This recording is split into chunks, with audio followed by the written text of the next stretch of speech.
We've dismissed Mr. Bothy, and we've kept his approved provisional denture. We've taken it back into the lab.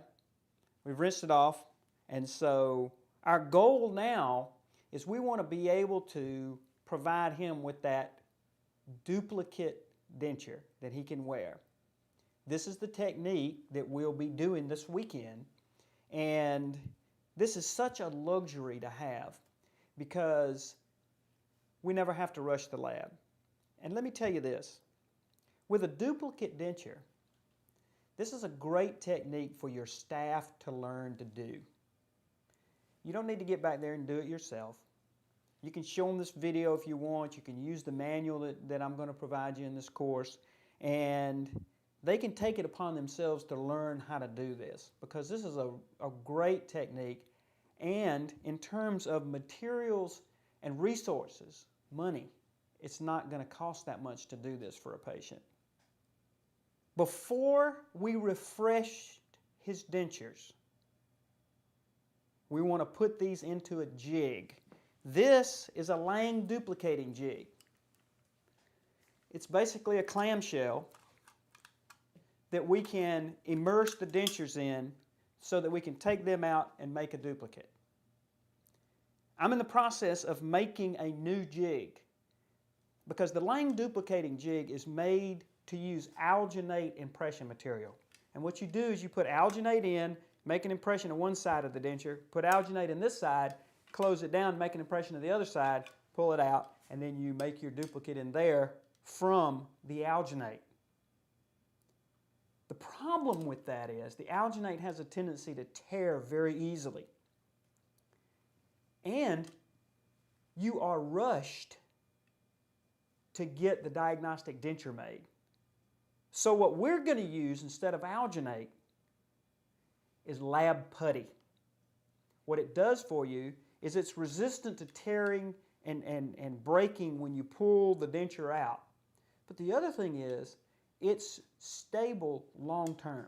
So you can just sit it over on the counter and get back to it when you've got some time. And so the different steps can be done during your day instead of having to get it done right then while the alginate is fresh. A lot of people have converted to using putty in their Lang duplicators.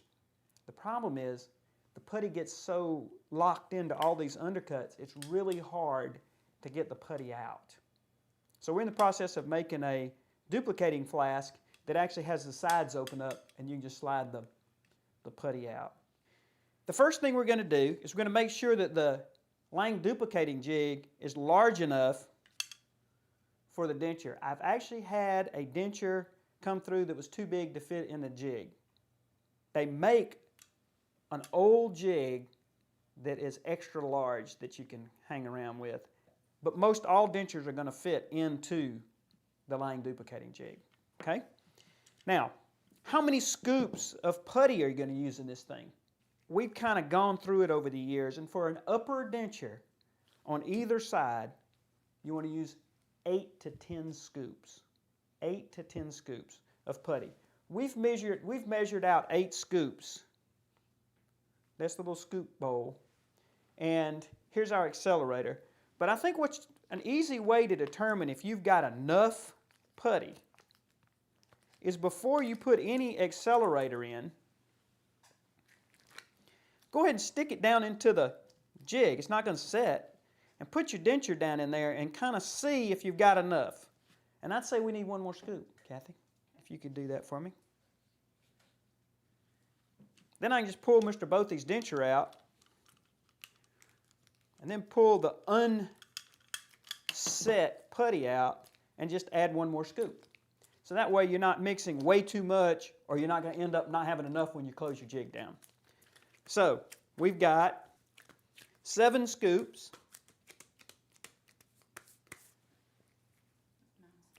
We got 9? That's right. Oh, excuse me. 9 scoops. 2, 3, 4, 5, 6, 7, 8, 9. That was a little short right there. Okay. Now we use 2 lines of accelerator per scoop. Now I'll warn you about the accelerator. Don't squirt it out and stretch it out into a skinny line. Make the line about the size of the end of the hole. So we're going to want to, ooh, that was a little long. Don't stretch it out or you'll end up with not enough accelerator. Now, you know, the fact is this doesn't really seem all that accurate, and it's not. You'd rather have a little too much accelerator than not enough. This is Siltech Lab Putty. I would tell you not to use the Siltech Extra Hard. You'll also notice that I have on a pair of gloves. The nice thing about Siltech is the latex of the gloves will not inhibit the set of the putty. Many putties on the market, even if you've had a pair of gloves on in the last 3 days, it will inhibit the set. And so I prefer this. The Extra Hard Siltech glove powder and latex will inhibit the set. So I'm going to try and incorporate it as quickly as I can, and there's no good way to do this. You just have to act like a mix master. You'd rather mix it out in your fingertips so you don't generate a lot of heat from like the palm of your hand, because heat will accelerate the set of the putty. When I get a homogeneous color, I can then put it into my duplicating jig. I can take my upper denture and I'm going to go in teeth first and slide it down into the jig. And then with my finger, I can push the putty around. I can even, if I have a little excess, I can go ahead and just cleave it off right on the edge. And if I want to add to a spot, I can just take and put a little piece back there. So I can kind of move it around. Now, for all of us that were in dental school, when we boxed and beaded our dentures, you wanted to create a land area. You notice I've left the flange of the denture sticking up because I want a nice little land area that I can record. Thank you. And that putty is well on its way to setting. It takes about 3 or 4 minutes to set. You'll notice I got a little excess on the back here. I can just take a little buffalo knife, trim that off. The other thing I always like to do is close it, make sure I'm not banging into the top of the jig. Got these little holes in here, you can take a look. And I want to make sure it will close all the way down metal to metal, so I don't want anything in the way. You can see a little bit of the putty got expressed out of those holes on the back side. And so we have a nice smooth surface. I think our putty is set enough to go ahead and put the other side on now. Interestingly enough, a lower denture typically is going to require more putty because you don't have the palate, and so you're going to have to come into the tongue space a little bit more. So if you're putting a lower into the duplicating jig, you may have to use up to 10 scoops. Now, here is a critical step. In fact, when we produce the video, we should have a blinking light, right? Okay? Let's do something silly to demonstrate this, because if I mix this putty and close it up, it's going to stick to this putty and you'll never be able to get it open. So what are we going to do? We're going to use a little bit of Vaseline. Okay? White petroleum jelly. And we're going to coat the surface of the putty liberally. Now, freshened hydrocast will also stick to the putty. We learned that the hard way, didn't we, Kathy? So I'm going to put a little thin skim on my hydrocast. If you can't get into the basal seat, we got this old paintbrush that we keep for Vaseline. We paint it up inside of there. Can you get too much Vaseline? Yeah. You don't want it built up down in there. Can you get too little Vaseline? Yes. Okay, so we're going to go 9 scoops again. Now here's the other benefit of using the putty. Okay? Suppose you've done this part and you got both hygienists waiting to be checked and you got to go finish composite filling in another room. Well, just close it down, come back to it later. If you were using alginate, you have to keep going. You can't stop. So it's the reason we use the putty. I had a dentist tell me one time, say, "Whoa, using that putty makes it an expensive procedure." Well, sure it does. I think it's more accurate, fits into my day better, and I'm not the one paying for this. The patient's paying for it. They're our solo economic support. And so you have to pass that fee on to them. And if we're going to use putty, our duplicate denture may have to cost just a little bit more. Go ahead.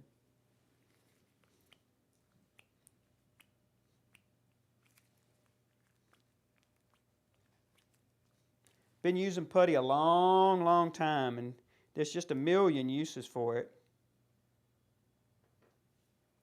It's very clean, and it was originally brought to the market to be used as a matrix for Gingitech, which was a soft tissue material for dye models. And then the Ivoclar company realized when we started doing the provisional technique that it could be used for a whole lot of things. You can actually buy putty in a 5-pound bucket. They come in little small buckets, but we use so much putty around the lab that we buy it in these big 5-pound buckets. Stays fresh that way. And we always order extra accelerator because, as you can see, I'm a little heavy-handed with the accelerator. If you don't have a pair of gloves on when you mix this, it has a tendency to the red stuff get all in your nail beds and stains your hands up pretty bad. So wearing a pair of gloves is kind of a nice thing. This procedure can be taught to any of your lab assistants. As I said, I taught this technique to both my boys.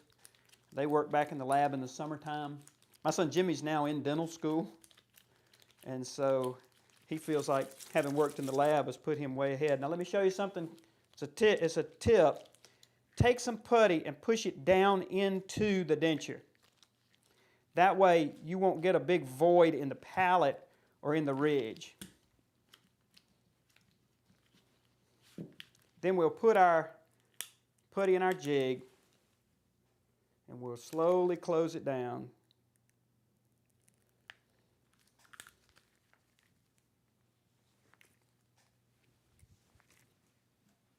Thank you. And we'll tighten this down.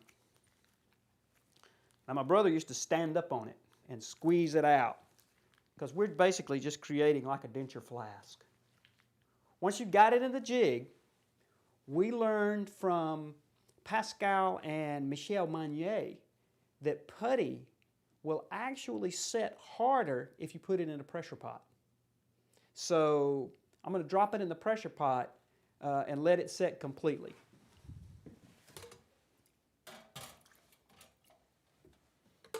If you don't have a pressure pot in your lab, you got to get one. We use it for all acrylic processing, whether we're making a splint or a duplicate denture or processing a provisional. I think it's really important to have a good pressure pot and a safe pressure pot. This pressure pot's got a little tab that comes up under pressure and won't let you open the pressure pot when it's under pressure. It's also got a little valve on the top of it that above 36 psi, the diaphragm blows in there and won't let you get too much pressure in. It's also got a quick connect. I can take it off, put it back on, and not lose the pressure in my pot. It's also got a heater built in because you would like to have a little heat, a little warm water down in there. Turns on and off. Let's see what we got.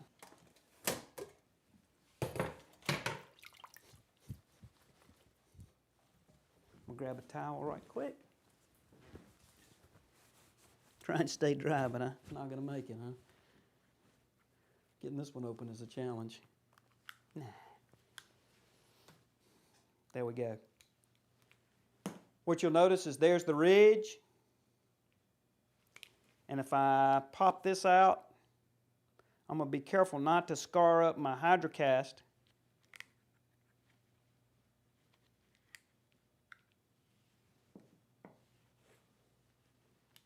And there's my teeth.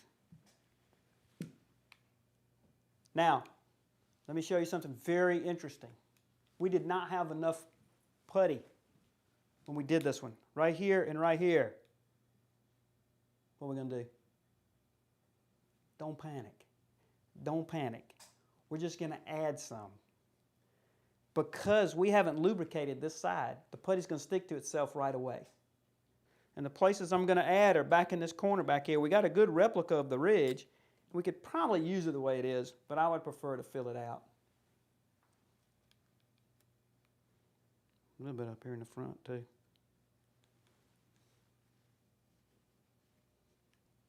When you have that purple color, you know it's in there. I think we're going to do better if we close it that way. The jig that we're talking about making, you'll be able to take it apart this way instead of a hinge. And we'll make sure we're down all the way, nothing's holding it up, and that we're metal to metal in the front. We'll drop it back in the pressure pot for just a few minutes. Then we'll pull it back out. How about that? Now you can see where we repaired it. You can tell there's a little bit of repair by the different colors, but look what it did for us right in through here. Our little repair gave us back our border on this right side. It actually gave us back our border right here too. So it was important to go ahead and repair that, and this is a good thing to see. Now we can pop our denture back out. And this is being done on that day that we refresh the hydrocast. So we can just go put some comment on it, chloroform, and a fresh wash of hydrocast, give this back to Mr. Bothy, and we'll do the same thing with the lower. Here's what a lower jig looks like. Okay, there's the basal seat, and then there's the tooth side. This fits in here just like this, and it closes down. I'm not going to close it down because those long flanges, we'll try and slide it on here. Fits on there just like that. So once these are done, we refresh the dentures, we give it back to Mr. Bothy, and we've got our 24 hours for the hydrocast to refresh.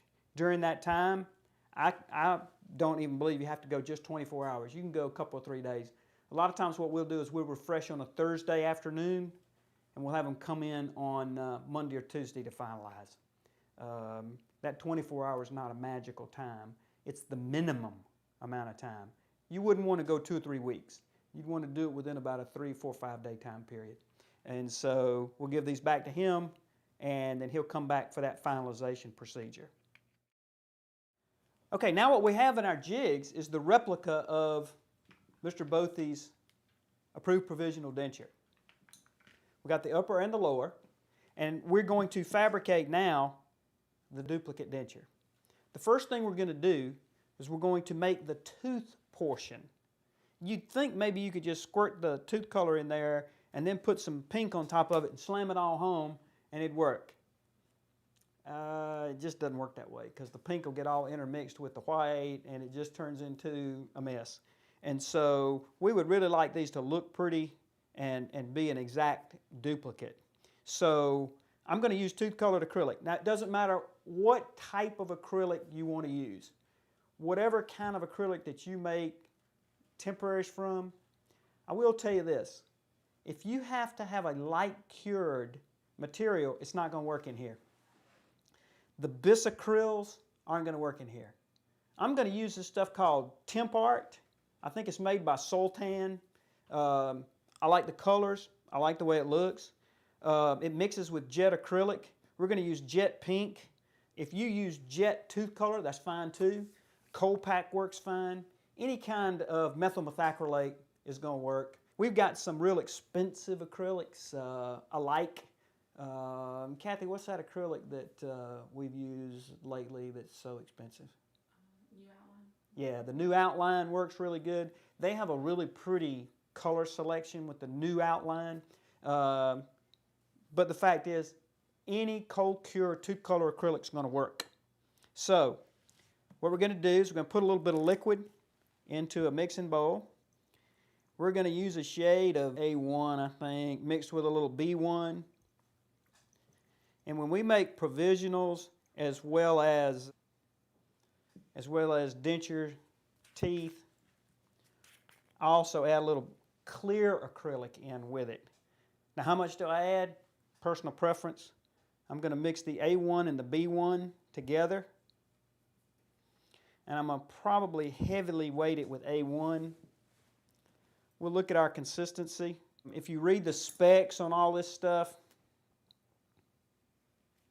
it'll tell you that a 3-to-1 ratio, 3 parts powder to 1 part liquid, is ideal for mixing cold cure acrylics, almost all of them. The fact is, you're going to get shrinkage of the acrylic no matter how much you use. The clear acrylic in with the tooth color, and I'd recommend you use that with your provisional crowns too, will offer, when you polish it, a real pretty shine. We're going to put this in a monojet syringe.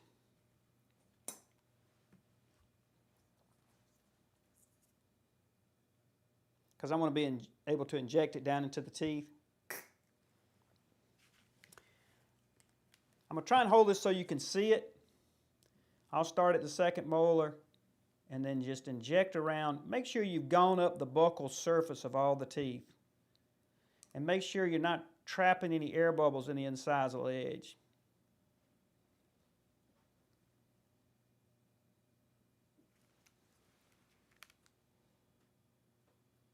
I know this is kind of hard for you guys to pick up on the camera, but I'll show it to you in just a minute. I have enough material that I can do the lower anterior teeth at the same time, and I like to make the bite block in the posterior segment out of white also.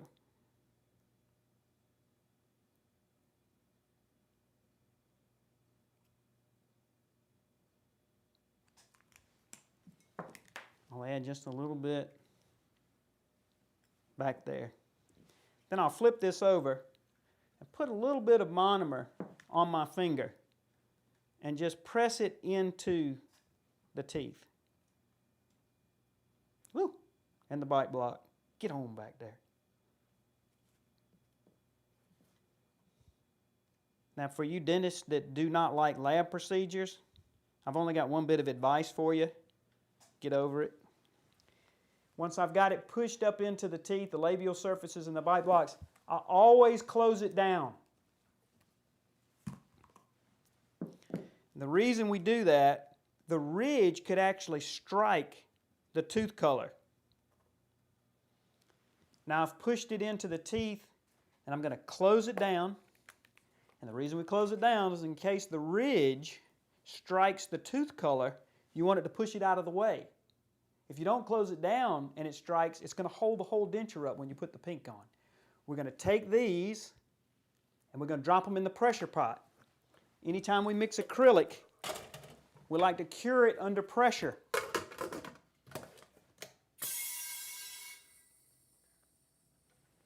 Then we'll let it sit in there for about 15 or 20 minutes.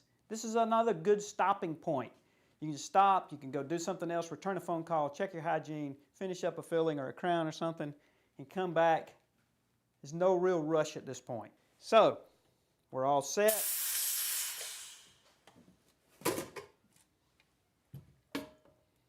We'll pull our little duplicating jigs out of the pressure pot.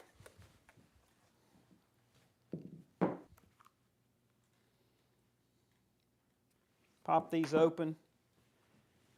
And there was one area on the upper where the edentulous ridge was striking the tooth color. Now we want to be able to get the tooth color out of the jig, and the fit is incredibly tight, and sometimes there's areas of the tooth color that are very thin. If you break it when you pull it out, it's not a big deal. You're going to reassemble it when you put the pink on. And sometimes we like to break it into 3 pieces anyway. So we have the anterior teeth and the posterior segments. But an easy way to get this out is to lightly break the seal on the back and then use an air gun.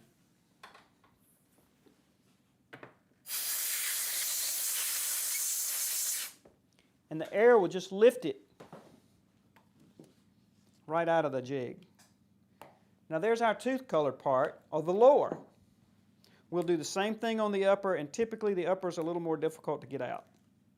You don't want to destroy or tear up your putty, but occasionally you have to. The best place to do it is on the palatal surface. We'll use our air again.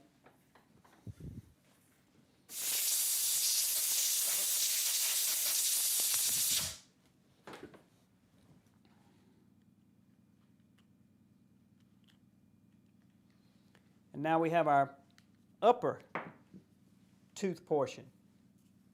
And there's the lower. And you can see I made the little bite blocks in tooth color. If they're going to wear this as their spare denture, it's kind of nice to have the tooth color go all the way back instead of those big pink bite blocks. And so all we have to do now is we'll put our jigs aside. We want to trim the tooth colored portion so that it looks like teeth. We're just not going to add pink right to that. Now let me tell you something, doctors. This is the perfect vehicle, the perfect tool to teach a new staff person or someone else in the office that wants to learn multiple tasks to trim a provisional, to trim a temporary bridge. You don't have any margins to worry about, but there's an awful lot of good knowledge that you can get from trimming the interproximals and making it play like it's a big bridge that you're trimming. So, one of the things I like to do is use these red and blue pencils. It's a wax pencil, so it comes off easily, and it doesn't have any graphite that will stain anything up. Sometimes if you use a regular pencil, it gets all in the acrylic, and you can't really get it out of there. I'm going to outline the gingival margin of all the teeth. Now you could end up with some areas that have a little pull, like on the facial of that lateral right there. And in the posterior, I'm just going to mark little triangles, which would be the triangles that we would carve out to create embrasures.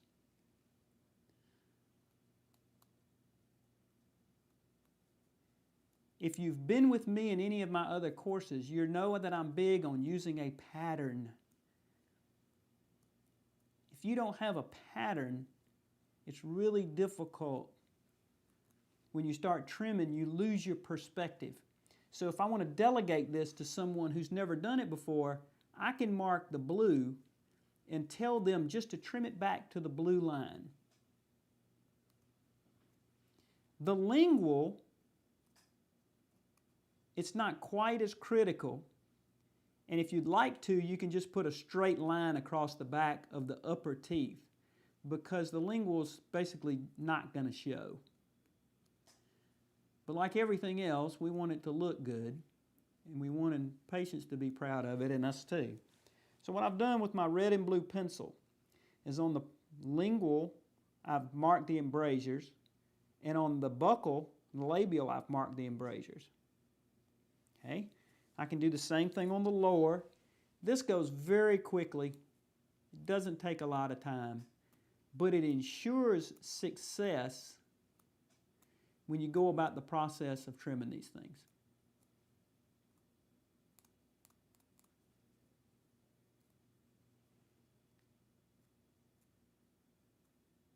On the lower, I'm just going to trim some little cingulums onto the backs of these teeth, and we'll open a little embrasure by the bicuspid. You saw how quickly I was able to do that? Can you guys see this? Okay. And there it is on the lingual. Now all we've really got to do is go over to the lab bench and just grind to the blue lines, and we will have a really nice product. When you're trimming this, the tendency is to over-trim it and to trim up the labial surface like you would if you were trimming a provisional or a temporary crown. I will tell you, I've marked the labial surface in the gingival 1/3 with red. And what I'll tell you is to stay off of that. You don't need to touch the labial surface of these teeth, because any that you remove from the labial, pink, when you put the next layer on, the next color on, is going to go onto that area. So you would prefer not to trim the labial surface or the lingual surface or any of the areas that you don't want pink to go.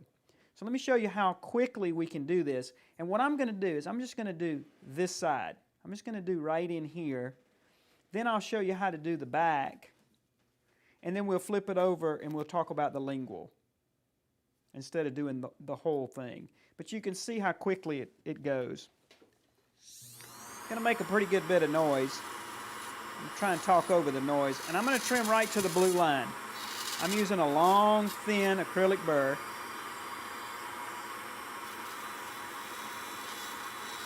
And if you'll treat it almost like this was the root of the tooth, I'm using the very, very tip of that burr. I'm going right to the blue line, and I'm not taking any of the red off.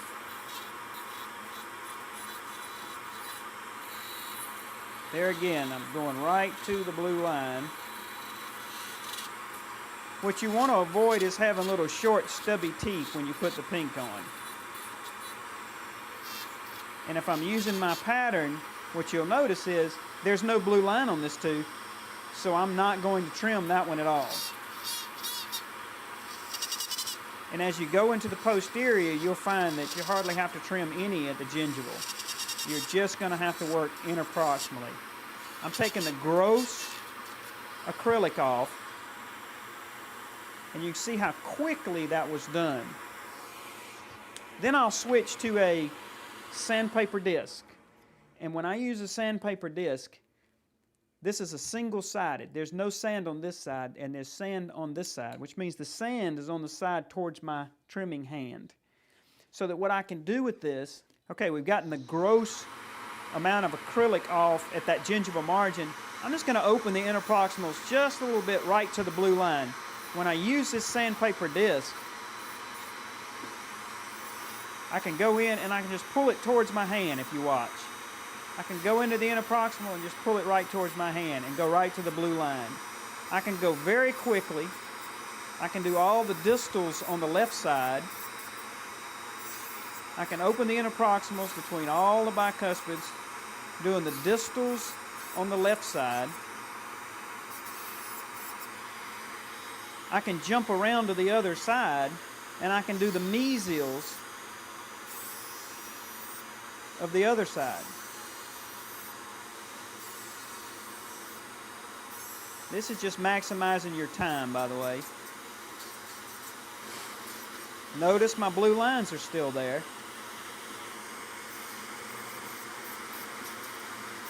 And I'm creating just a little bit of a root on these teeth. Now what I can do to do the other side, I'll just flip it over.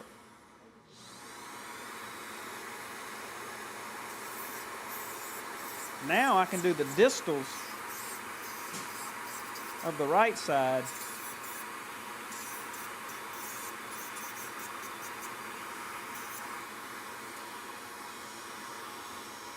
And the mesials of the left side.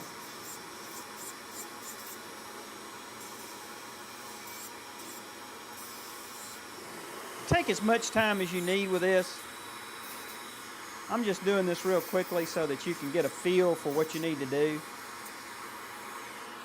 I can change burrs and come back with a inverted cone diamond. And right at the gingival, I can create just a little tiny concavity to pick up the pink.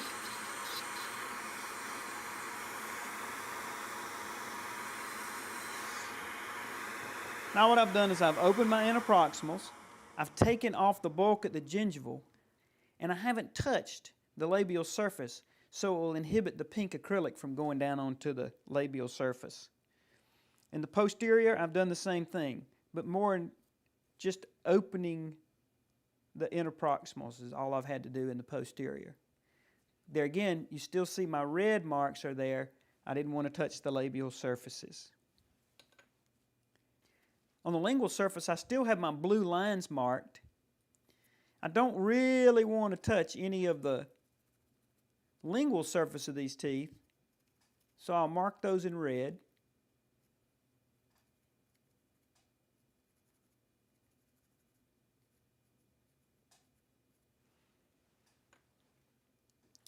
This is an E-cutter burr from Brasseler. We use these in the lab. They're great little burrs because they don't clog. Okay, so on the lingual, all I've really got to do is go to my blue line. I don't have to be really accurate here because of the fact we're not in an aesthetic zone.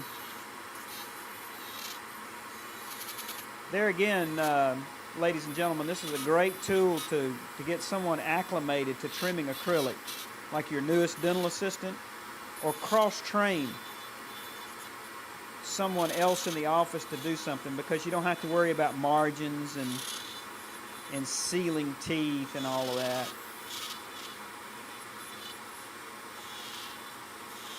You can see how fast this goes. It's just amazing how quickly you can do it.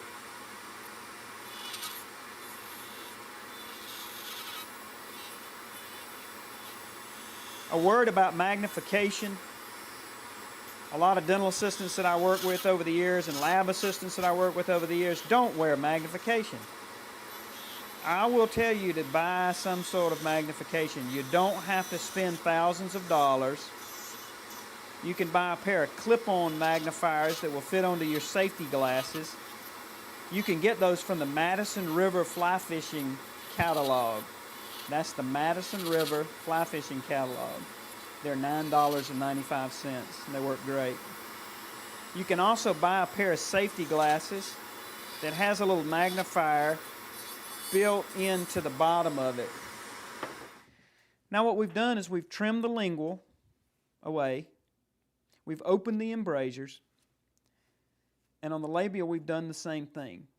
You can spend a little more time trimming and making it pretty, that sort of thing. But I would take this to the lathe now, and I would polish it with a little bit of pumice.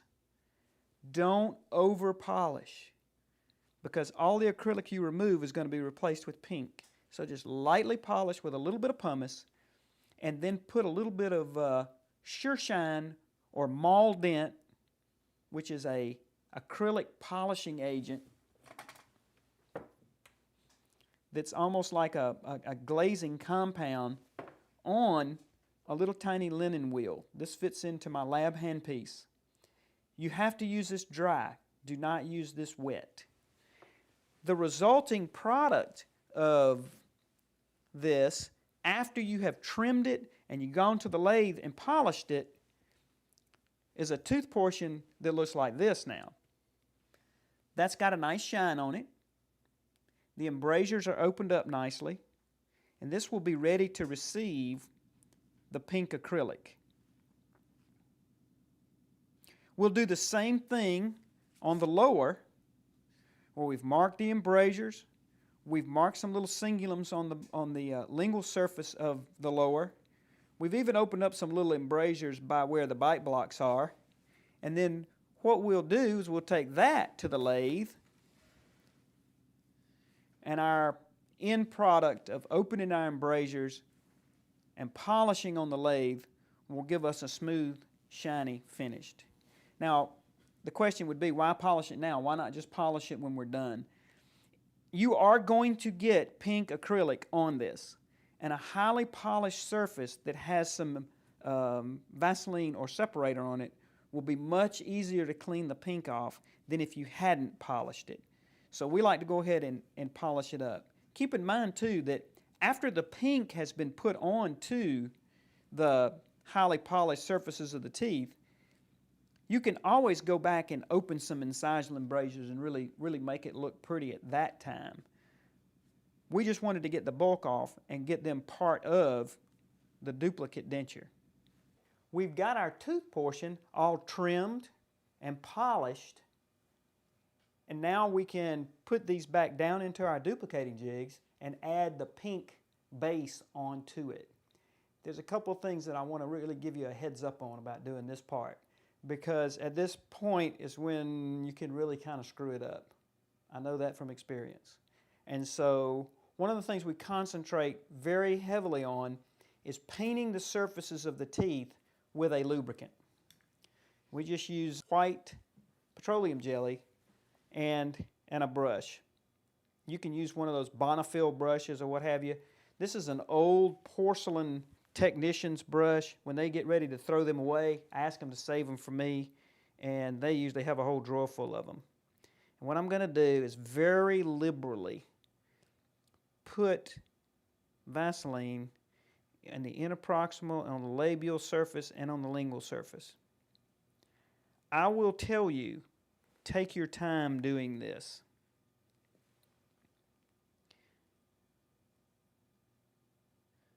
I'm also going to put some on the occlusal surfaces of the teeth. What that'll do is, if the pink does get down, and it will get onto the teeth, it will be much more easily removed if the surface is lubricated. Notice I said easier to remove. It's not necessarily going to be easy to get it off. Sometimes you have to just grind it off. Now the part of the tooth that's going to receive the pink is the bottoms of the teeth, which would be the gingival surfaces, and some of the interproximal. Once you've got this on there pretty heavy, we'll move to our jig and we'll push it down in. A lot of times I'll just take an instrument and pop it down into the hole. You can see what a nice, accurate, firm seat that's going to be. Now, Kathy's taken the opportunity before I got over here to lubricate the lower and pop it into the jig. Now the Vaseline will form a little bit of a suction and it will hold it in place. Now all we've got to do is put the pink acrylic on. What pink acrylic shall we use? I use jet pink. I've found over the years that it's about the easiest to do. But one of the things we have to think about, are we going to put hydrocast in our duplicate? I would encourage you to do it. You don't have to. You can just go with all acrylic. You'll have to adjust it a lot as the patient wears it. But I would recommend that you put a thin film of hydrocast.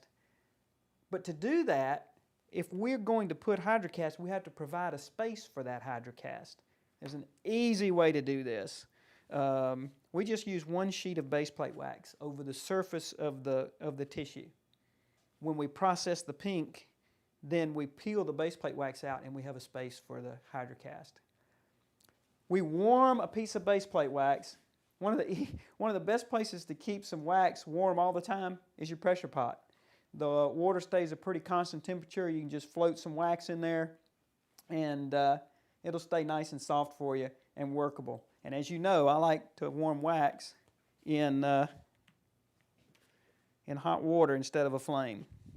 I'll use about a half a sheet, and all I'm going to do is just press it on to the ridge, if you will. Now it's not going to stick very much because it just won't stick to putty. There again, the thickness of a piece of base plate wax is 1.5 millimeters. And so if we can kind of keep a fairly uniform thickness, then we're going to get a nice uniform thickness of hydrocast. I'll just take a barred Parker knife and trying not to scar up my putty, I'll just trim that wax right off of there. And when we're doing this as a group, work together and work to make sure and follow in your manual, and you'll end up with a really nice end product and ready to receive hydrocast.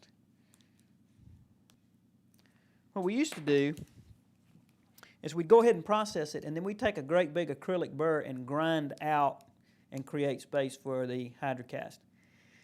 This just saves time more than anything. Back here in the back, you want to make sure you don't extend over to this so that you hold the jig open. And then you want to make sure that the jig will close all the way when you've got the pink base plate wax on there. Okay? I'll take a hot instrument like a Cottrell spatula. I'll put it in a flame, and I'm just going to lute that down lightly. Get a couple of hot dogs, and we can sing around the campfire too.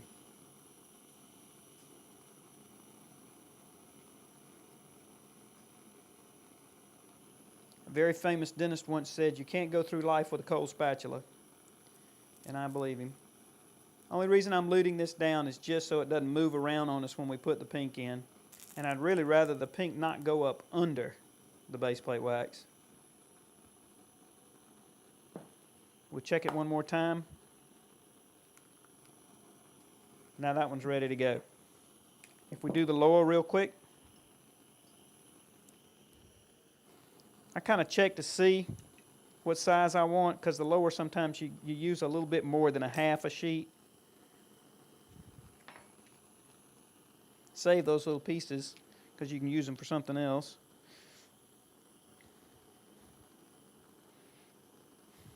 When we made our stops in our approved provisional denture, we mixed hydrocast liquid with acrylic and it stayed soft.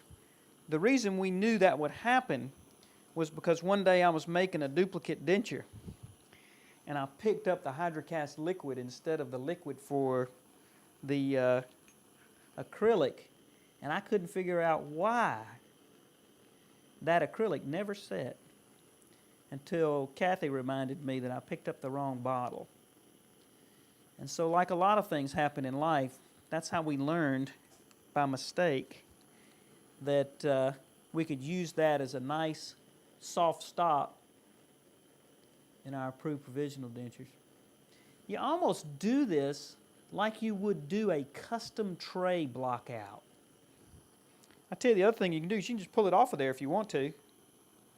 Trim it out in your hand and put it right back on.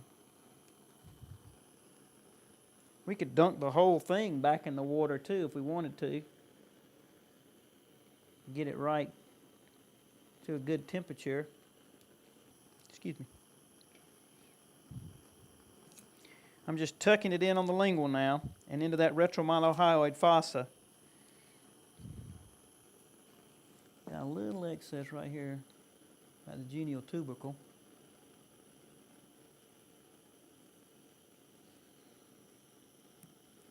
Okay, I'll do the same thing we did on the upper, and I'll just lightly lute this down.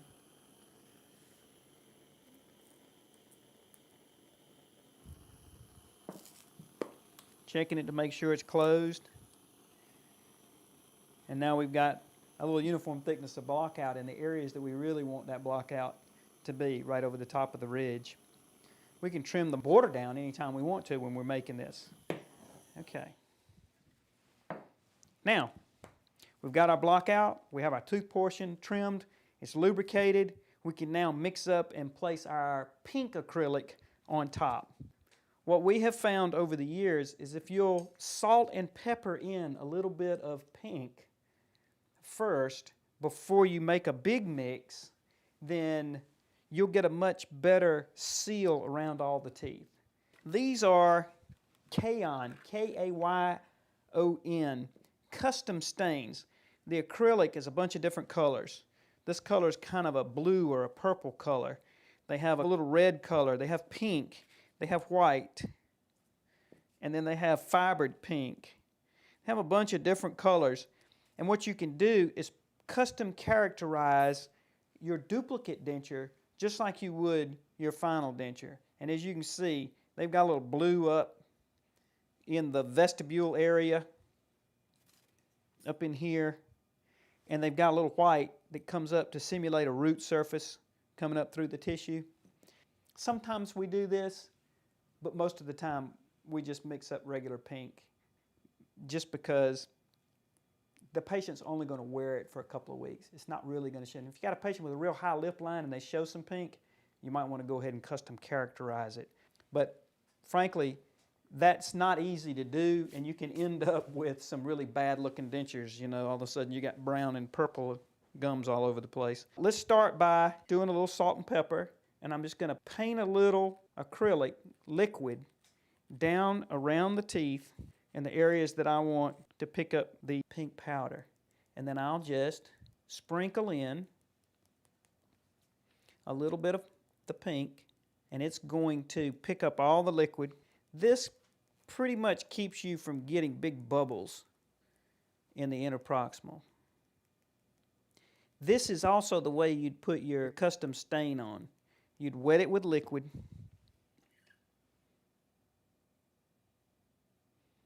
and then you'd add the powder in the areas that you want the stain. I got it good and wet still, so I'm going to add a little bit more powder. You'll actually see bubbles come up from in between the teeth, and that's a good thing because you're not going to end up with bubbles in your final. And just so that you can see how we would do the custom stain, I'm going to create vascular beds. This is easy to do, by the way. And one of the things that the lab does is they put these little vascular beds on either side of the palette. And so what I can do is I can add some of this purple color on either side. I'll run some right down the middle. And I'll hold it there with a little bit of liquid. And if this happens to be noxious, it's in the palette instead of being out. And how about some white?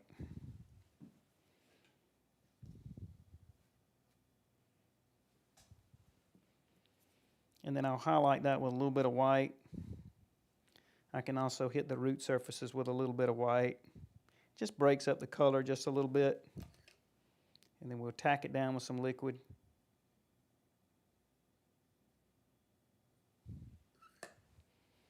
If you have somebody in your office that's very creative and very artistic, this would be a project that they could do and really get good at. We're going to go ahead and close this down now. We have to set this before we put the pink on, because if you put it on now, it would push all of that freshly cured or freshly put acrylic down. So Kathy will drop it in the pressure pot for me. And then we're going to do the same thing on the lower. We're going to coat the surfaces that we want to pick up that pink.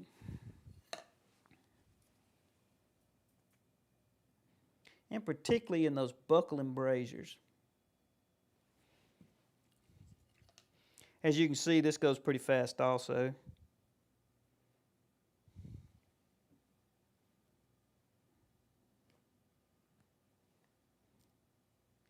We'll shut this down. We'll drop that in the pressure pot.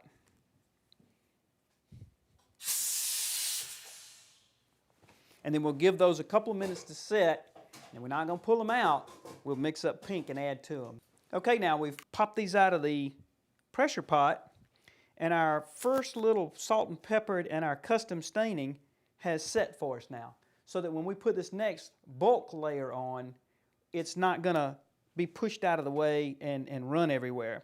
Sometimes when you open this up, the wax will dislodge and be stuck down to the lower. Just pop the wax back down on there. It's okay. It's just a spacer is all the wax is.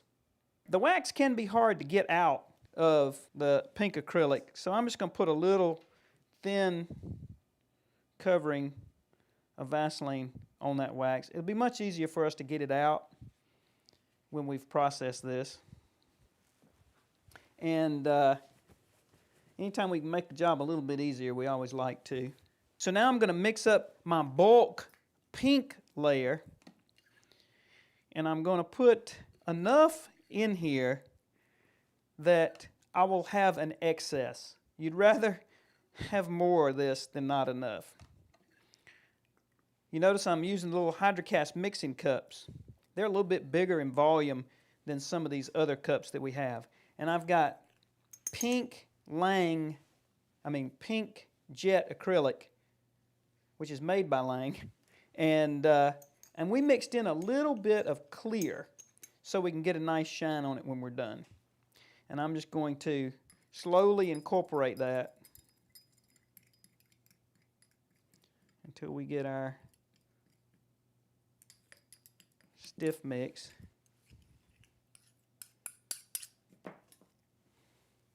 This is referred to as pour acrylic. That's why. It's because you can actually pour it. And I'm going to pour a little bit onto the palette. And just let it slowly, almost like you were pouring up a cast.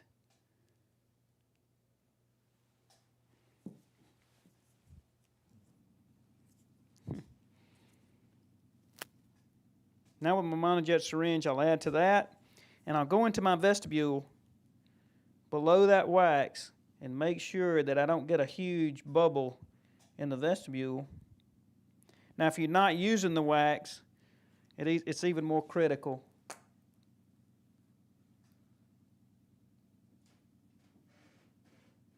And I'm hoping that we will have some excess. I'll close this down. Oh yeah. And you can see the excess come out. At this point, I can clear that with my finger.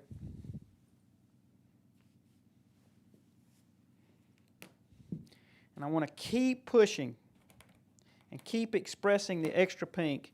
And then I'll use my little screw down until I feel like I'm metal to metal.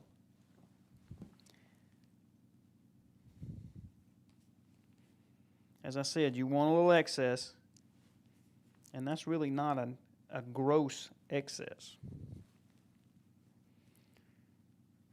With the new DC jig, we'll actually have 3 of these so that you get a continuous pressure all the way around, since we won't have a hinge on the back.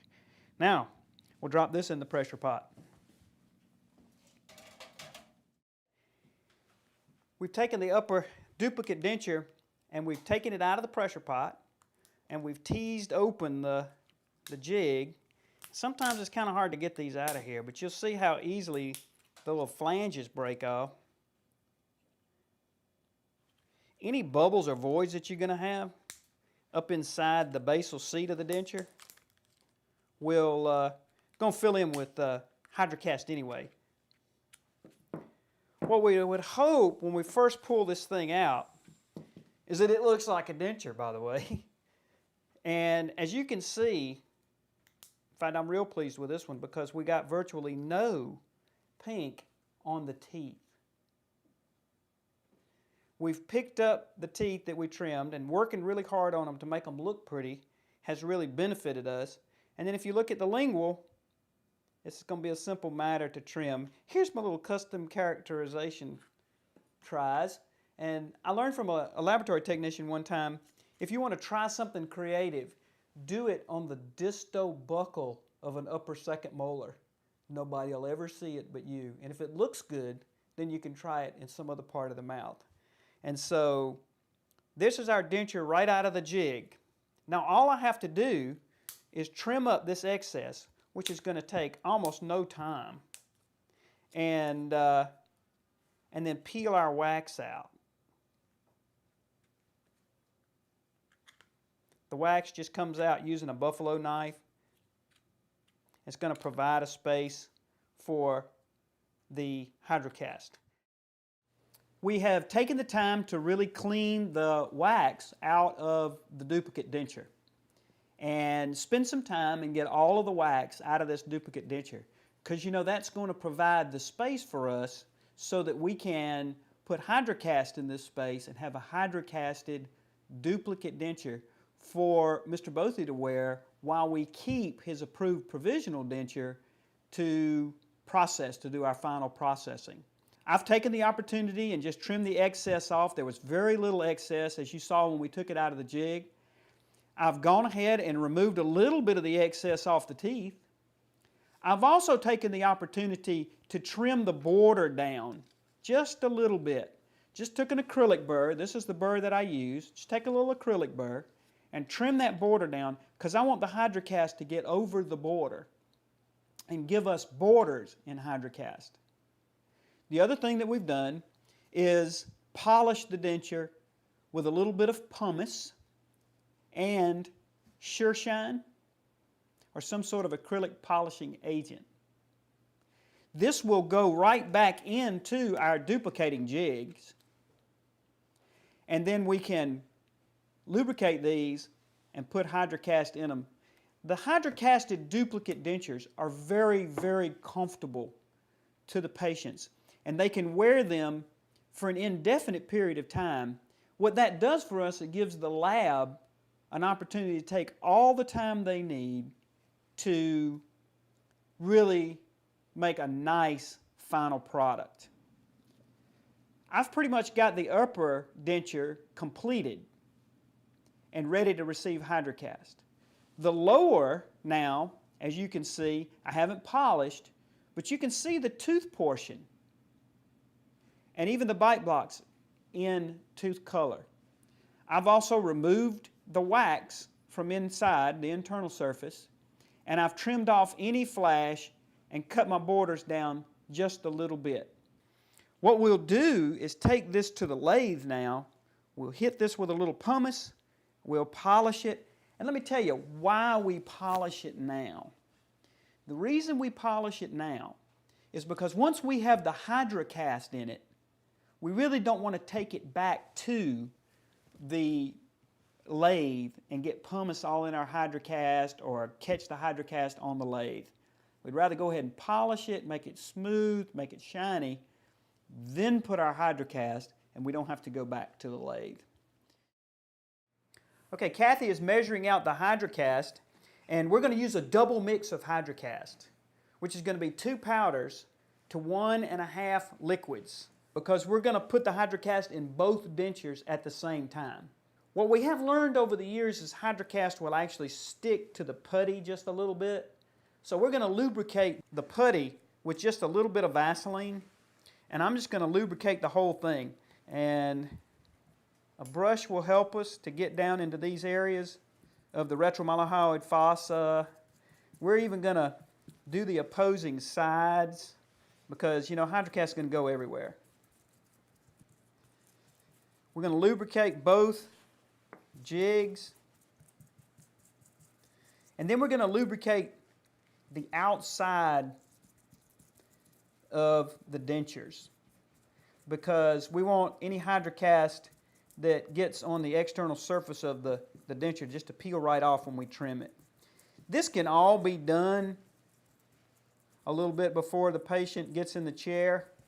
The hydrocast is going to be fairly set when we put it in the patient's mouth. We're not expecting these borders to actually move and give us an impression, and we want to get it as close to the final product as we can. We're then going to take this brush and just coat the external surface of the denture, making sure that we got the teeth good and lubricated. The little border area, if you can leave it exposed, would be good because you want the hydrocast to stick to it real well. We'll now do the lower. We're going to leave that lingual border pretty much unlubricated because we want the hydrocast to form us a nice border on the tongue side. Okay. Now we're all set. Got everything lubricated and ready to go. We'll go ahead and mix our hydrocast. You know, when you first mix hydrocast, it's one of the exercises that we're doing this weekend. It's almost a consistency of skim milk. And it's going to change consistency, as you've already noted. When we do this in a closed system, I can actually add a little more powder or a little more liquid to it if I want to. We're not going to rely on this to actually move for us because we're duplicating the one that already moved. So to accelerate this process, I'm going to add just a little more powder. That was just a squirt of powder to give me a consistency that I can move a little bit quicker with. There again, it will alter some of the characteristics of the hydrocast, but you can see how quickly that started to stiffen that hydrocast up. While it's still in a poor consistency, I'm going to go ahead and put it in a monojet syringe.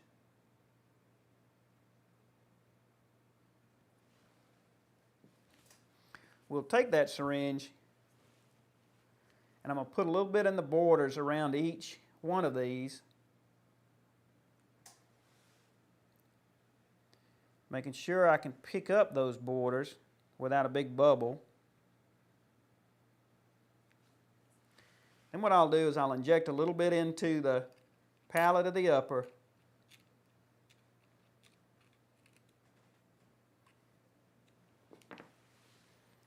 And then we'll go into the lower.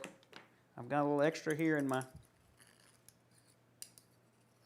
cup.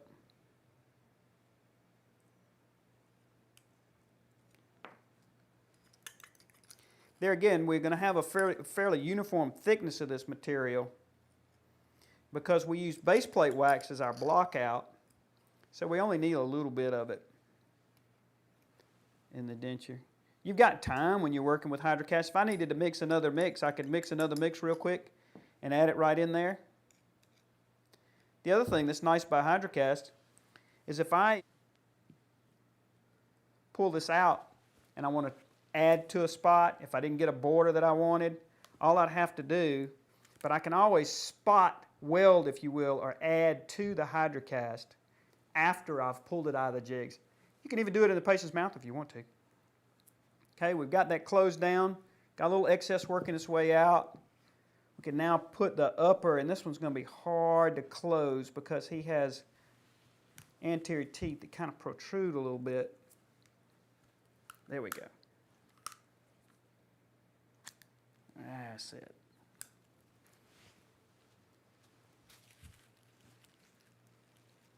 I'm in the process of designing some new jigs, and because I really don't like these because of that hinge. Saw how hard that was to clamshell close it, and if you've got a ridge that has any undercut on the facial, then you're going to have a real hard time, number one, getting it open, but then putting it back in. We're now going to take these hydrocasted duplicate dentures, we're going to drop them in the pressure pot and let them set completely, and after they've set, we'll come back and I'll show you how to trim them up. Let's see what we've got. As you can see, the lower, there's very little hydrocast excess. We'll go out there and we'll pry that off. And as you can see, we've got a nice uniform thickness of hydrocast throughout the internal surface of the denture. If you happen to have a bubble, I've got a bubble right there, I wouldn't freak out about that because all you really need to do is mix up a little hydrocast, squirt some down in there, pop it in Mr. Bothy's mouth, and send him on his way. We'll trim this with our hydrocast cutter, and you'll see how fast this will go. Having lubricated the external surface of the denture, this will come right off really fast.